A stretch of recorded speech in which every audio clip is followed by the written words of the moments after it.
สวัสดีครับกลับมาพบกับ Cat Fight วันนี้ผมก๊อฟ Cat Fight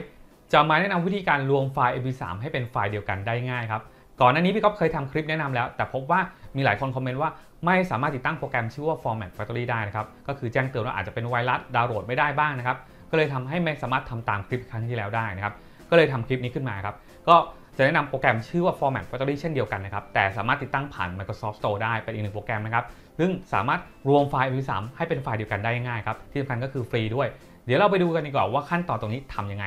ไปชมกันเลยครับเดี๋ยวเรามาดูขั้นตอนวิธีการรวมไฟล์ MP3 หลายไฟล์มาเป็นไฟล์เดียวกันนะครับได้ง่ายผ่านเจ้าตัวโปรแกรมชื่อว่า Format Factory นะครับซึ่งก่อนหน้านี้พี่ก๊อฟเคยทำแล้วก็คือเป็นโปรแกรม Format Factory อีกแบบหนึ่งนะครับคราวนี้เราจะมาเป็น Format Factory ที่มีให้ดาวน์โหลดใน Microsoft Store ได้เลยนะครับก็คือพี่ก๊อฟที่ลิงก์ด้านล่างนะครับกดเข้ามาเจอหน้านี้นะครับก็สามารถกดดาวน์โหลดก็ได้หรือจะเข้าไปที่ Microsoft Store แล้วก็พิมพ์คำว่า Format Factory ก็ได้นะครับก็ค้นหาเป็นไอคอนแบบนี้นะครับก็คือสัญลักษณ์โลโก้แบบนี้นะครับจากนั้นให้กดติดตั้งให้เรียบร้อยครับเมื่อเราติดตั้งให้เรียบร้อยให้กดเปิดครับเมื่อเรากดเปิดนะครับก็จะเป็นหน้าต่างตัวนี้ขึ้นมานะครับพี่ก็ขออนุญาตปิดก่อนนะปิดนะครับ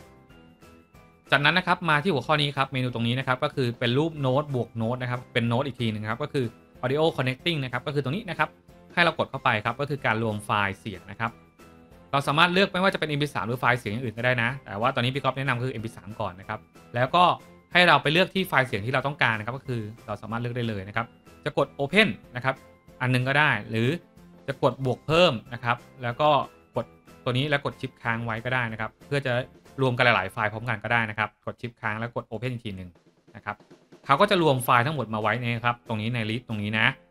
สิ่งสำคัญก็คือมาเลือกที่หัวข้อตรงนี้นะครับต้องการแปลงไฟล์เสียงแบบไหนนะครับเมื่อแปลงออกมาแล้วนะครับที่เขาต้องการเป็น MP3 เหมือนเดิมนะครับก็กดไปที่ MP3 นะครับต่อมาเลือก Channel ได้ครับว่าจะเป็น1 Channel 2 Channel ก็ได้นะครับ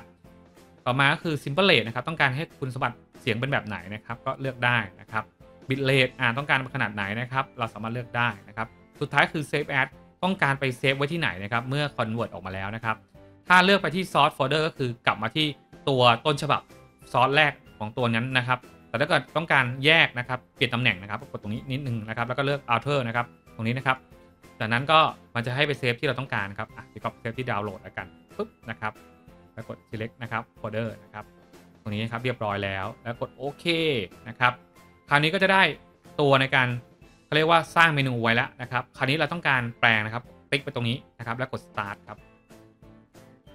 จากนั้นนะครับระบบนะครับก็จะทำการนะครับรวมไฟล์เสียงให้เราเลยนะครับเพียงเท่านี้เองครับในการรวมไฟล์เสียง audio MP3 นะครับให้เป็นไฟล์ MP3 เดียวได้นะครับกรณีที่ต้องการรวมไฟล์เพลงของเรานะครับรวมไฟล์เสียง audio ที่เราต้องการนะครับก็ลองนำเทคนิคนี้ไปใช้งานกันดูนะครับและนี่ก็เป็นเทคนิคนะครับที่มาฝากกันในวันนี้ถ้าชอบกดไลค์ถ้าใช่กดแชร์ก่อนจะจากกันไปครับอยากให้กำลังใจพวกเรานะครับสามารถกดซุปเปอร์แตงนะครับเพื่อเป็นทุนทรัพย์ในการพัฒนาช่องต่อไปหรือจะกดติดตามและกดกระดิ่งนะครับจะได้ไม่พลาดคลิปใหม่ๆแล้วพบกันใหม่ในคลิปต่อไปกับ Cat Fight ครับ